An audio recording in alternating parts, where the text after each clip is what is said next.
Earlier in the week, we were all talking about that lower humidity, how it actually kind of felt nice outside. Well, that's gone. And we're back with lots of steamy weather, and we had those scattered showers and storms around. Quite a bit of activity today. Most of it is starting to wind down. There's still some down to our south, but as you look from our USF Marine Science camera, you've seen some blue sky mixed in there with some clouds. But the big thing, notice it's only 80 degrees at 4:42 in the afternoon.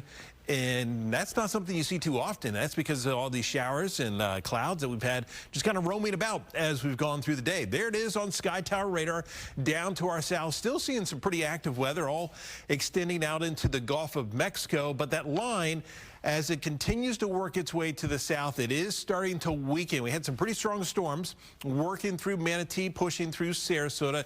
Now as it's pushing into central and southern Sarasota, you're starting to get rid of some of those yellows and reds of the heavier rain, so that light to moderate rain, but still holding on to some pretty strong storms north and east of Wauchula, sliding over towards Avon Park, and that will continue to work its way on towards the east. Now, other storms over on the other side of the state, and those continue to work their way offshore. 80 degrees right now here in Tampa, the same in Clearwater. St. Petersburg, you're at 80 degrees down in Sarasota with the rain working its way through, currently at 78 degrees, and then you head down towards Lake Placid in southern Highlands County at 88 degrees. 90 is showing up down to our south at Miami at 90 degrees, and Tallahassee currently at 75. So storms wind down tonight. We'll see that southerly wind, but early tomorrow, I expect we'll see some of these coastal showers, and they'll spread on shore. I think another decent chance of those storms around for tomorrow before some drier air starts to work its way in, and we'll start to cut those rain chances down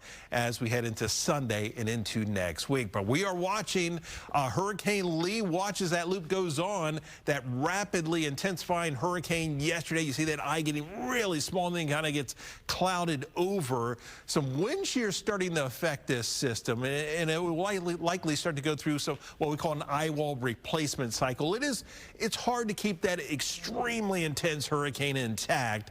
Eventually things kind of break down and it kind of starts to fluctuate in intensity, but with some of that wind shear kind of slowing the system down a little bit. Right now, here's the latest advisory, the 5 o'clock advisory. Again, the winds drop down just a little bit, but still a very dangerous hurricane. Winds are at 150 miles an hour. That forecast track continues that same basic theme, moving towards west-northwest through the weekend and into next week. And now you're starting to see more hints of that turn. That's that very important turn that we've been talking about as we head into next week. So you're looking at the GFS and the European ensembles, and you see in the short term very good agreement. Then you start to see more spread in these models, and the big concern is if this ends up closer to the coastline, that could enhance some of the effects on our coastline. Now, we're not talking about direct impacts, but the wave action along the coastline and then up across the northeast, heading up into